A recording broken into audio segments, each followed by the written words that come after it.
Bonjour à tous, c'est Bap. On se retrouve pour la deuxième partie du mandala qu'on a commencé il y a 10 jours. Je m'excuse pour le retard, j'ai eu des petits soucis, des choses à faire.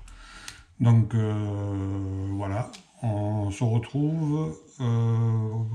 Dites-moi dans les commentaires si vous préférez la manière dont j'ai filmé la partie 2 et la partie 3 qui sera diffusée dans la semaine. Si vous préférez ce plan-là ou le plan de la partie 1, dites-moi ce que vous en pensez. Alors, cher artiste, à vos stylos, prenez vos feutres et c'est parti. Voilà, donc je reprends ce qu'on a fait l'autre jour. Et maintenant, on va remplir. Donc, vous voyez, je ne sais pas si vous arrivez à voir, j'ai fait au crayon pour faire mes tests. Et maintenant, on va directement au feutre. Donc, je prends un 0,2. Voilà. Et on va commencer par ce que j'appelle les feuilles, mais... Donc c'est des gouttes d'eau à l'envers. Je sais pas comment vous expliquer, enfin vous arrivez à voir.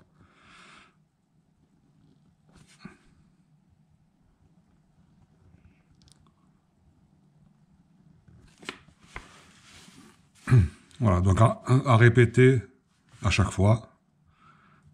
Je vais peut-être prendre un plus épais, parce que le 0,2 est un peu fait.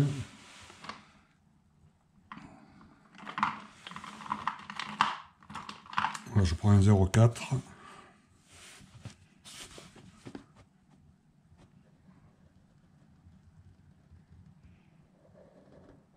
Qui marche pas, évidemment.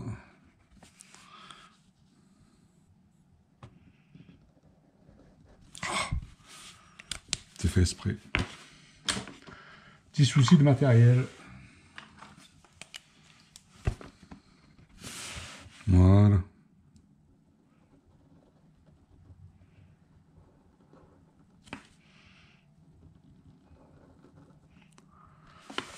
Bon, j'espère que vous voyez bien. J'ai pas de retour.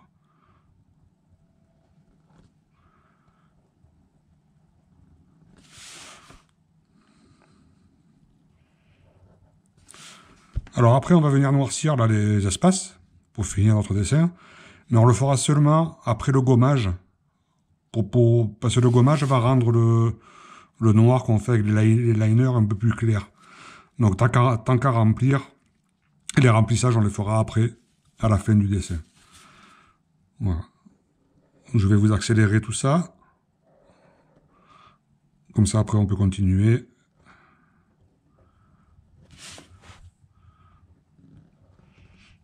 C'est un coup à prendre, hein. Je vous rappelle ce que j'ai dit dans le premier cours. On prend sa feuille de brouillon, on essaye. Logiquement ça vient tout seul, hein. De base, quand on sait écrire, on sait dessiner. Parce que vous allez retrouver dans les mouvements que vous faites des lettres. Hein, des S. Donc si on veut agrandir le S, voilà, toujours pareil. Hein. Le U, si on fait un N, sans la petite barre évidemment, hein, mais bon, on fait des ponts comme on a fait l'autre jour. Après tout le reste, voilà. Bon, toujours la petite feuille de brouillon qui peut vous servir aussi de sous-main pour pas tâcher le dessin qui a été fait. Allez, je finis ça, je vous reprends après.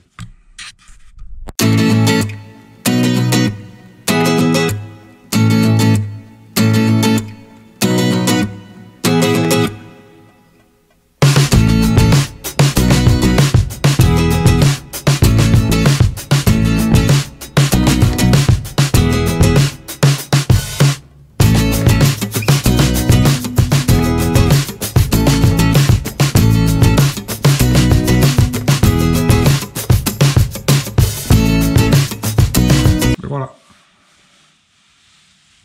on a tout fait. Maintenant, on va faire des petits dômes. Donc là, je prends ce coup-ci un 0,2. Alors, essayez de prendre le geste, c'est peut-être pas évident, mais c'est comme un S à l'envers. En fait, c'est donner l'impression qu'il y a un ruban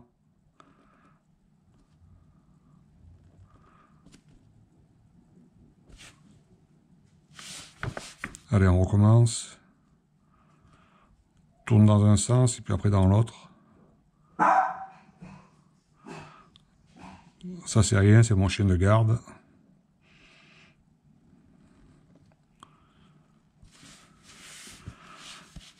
J'espère que vous arrivez à bien voir le mouvement. On fait une courbe et on revient. Donc on part dans le trait du dôme pour finir dans l'autre trait.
Un feutre 0,3.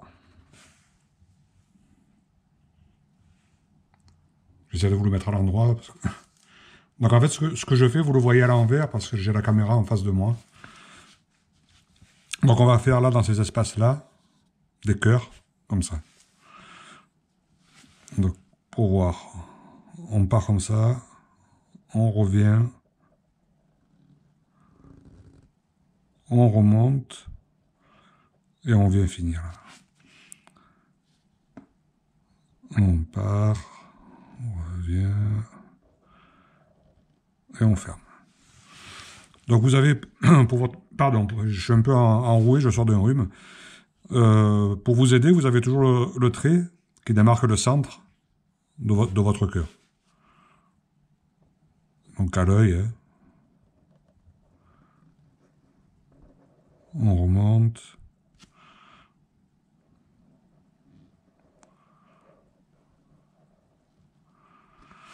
Après, tout ce que je vous montre, c'est des exemples. Hein. À vous de voir. On va voir au fur et à mesure des vidéos tout ce qu'il est possible de faire. Comme ça, après, vous organiserez votre mandala comme ça vous plaît.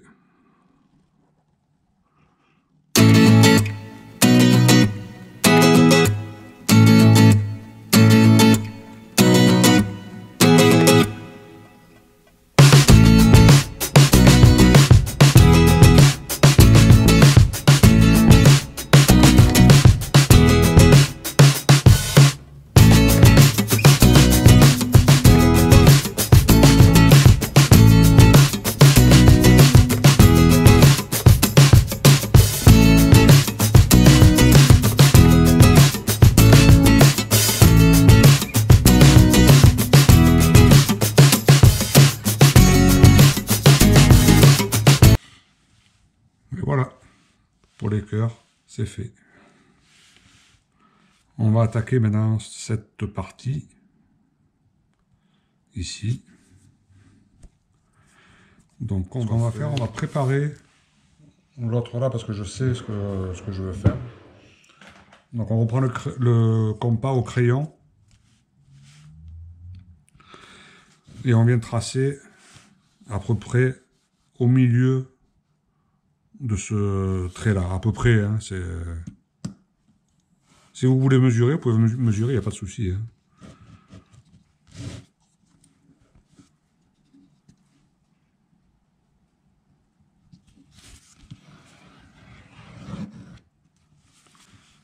Alors, excusez-moi, oubliez ce que je viens de vous dire. Vous ne tracez pas ce cercle que j'ai fait au crayon. On va faire autre chose. Je vous montrerai après, on va s'occuper de ce rond-là. Alors ici, on va faire le collier de perles.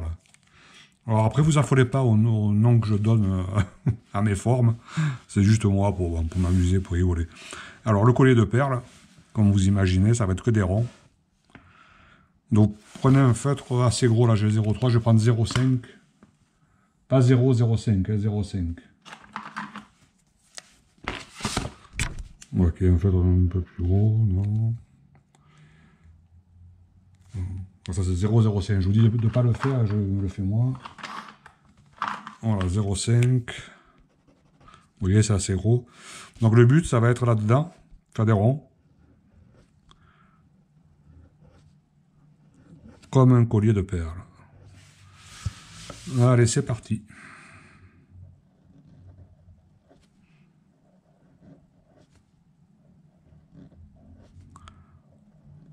Bon, c'est un très très bon entraînement pour s'entraîner à faire des ronds à main levée.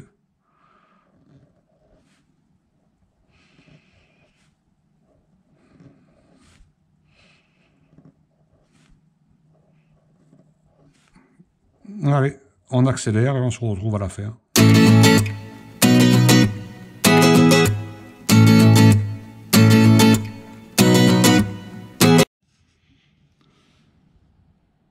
Voilà, on a tracé nos diagonales.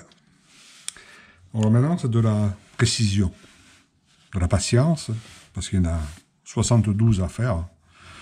Le but, c'est donc vous avez, dans chaque carré, 4 triangles, évidemment. Hein. Et on va tirer des traits droits dans le triangle sans dépasser les traits des diagonales. Alors on force pas. Oui, le feutre c'est le 0,05. Donc le plus fin, enfin, après du 0,03, mais c'est vraiment fin quoi. Donc pareil de l'autre côté.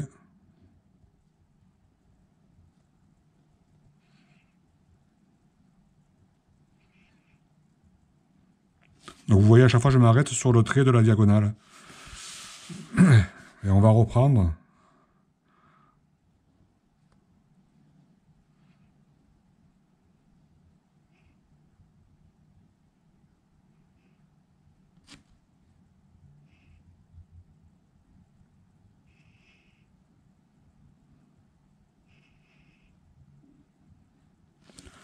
Donc voilà, ça nous forme ce carré qui donne une impression de pyramide.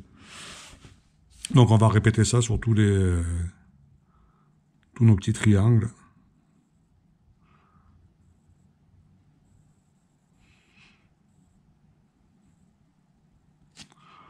Patience, ça va assez vite, hein, vous inquiétez pas. De toute façon, le mandala, c'est de la patience.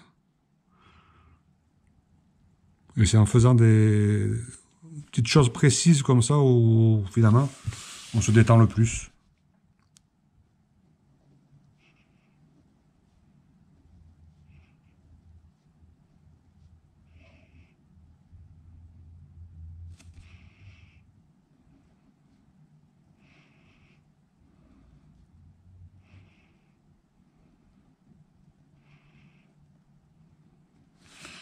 Alors pour arriver à faire des petits traits droits comme ça, quand vous êtes au téléphone, que votre femme vous téléphone pour la 4e fois, pour vous répéter qu'il faut aller faire les courses ou tondre la pelouse, pendant qu'elle vous parle, vous amusez à faire des traits, alors, ou en descendant, ou en montant. Voilà, vous pouvez même vous amuser à faire ça. Alors, comme on a fait là, on en fait 5. On en fait 5 là, 1, 2, 3, 4, 5. Ici, 1, 2, 3, 4, 5. Voilà, vous amusez à tirer des traits. Donc évidemment, après, vous pouvez faire des quadrillages. Donc ça vous servira plus tard pour faire des autres remplissages que ça. Donc là, je ne vais pas tout vous filmer, je vais le faire, on se retrouve après.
se retrouve pour finir ce mandala. Donc après ça, nous allons gommer tous nos traits de repère et commencer le coloriage.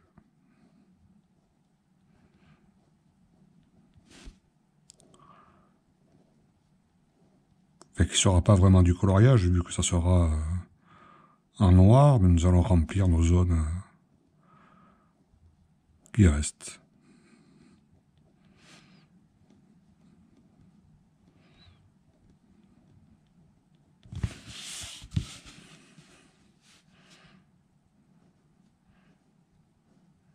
Vous avez vu, je fais plusieurs carrés dans un sens avant de tourner ma feuille. Bon, c'est pour éviter de la tourner à chaque fois, quoi.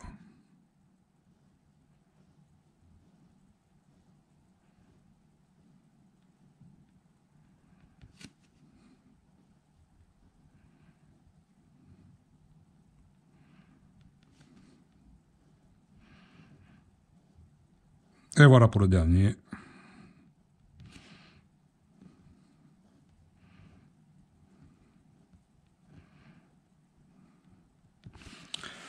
Alors évidemment, on va laisser un peu sécher notre encre pour pas faire de cochonnerie avec notre gomme. Donc j'ai fini ici, je vais commencer de l'autre côté. Donc ma gomme noire, je vous en ai parlé, sinon regardez ma vidéo sur le matériel. Une gomme souple, mais vous allez voir.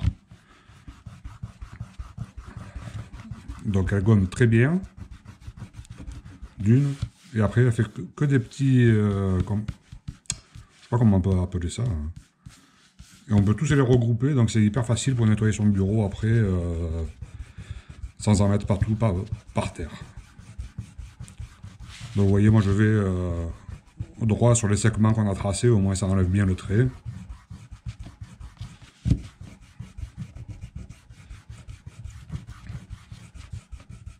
Toujours bien tenir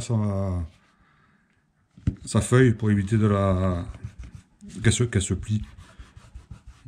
Bon, normalement, si vous avez du Bristol comme moi, il n'y a pas de souci, hein. Donc je ferai un tuto sur le matériel, ce coup-ci sur le papier. Je vous expliquerai, je vous montrerai les différences avec les différents types de papier. Vous avez vu, j'ai mal tenu.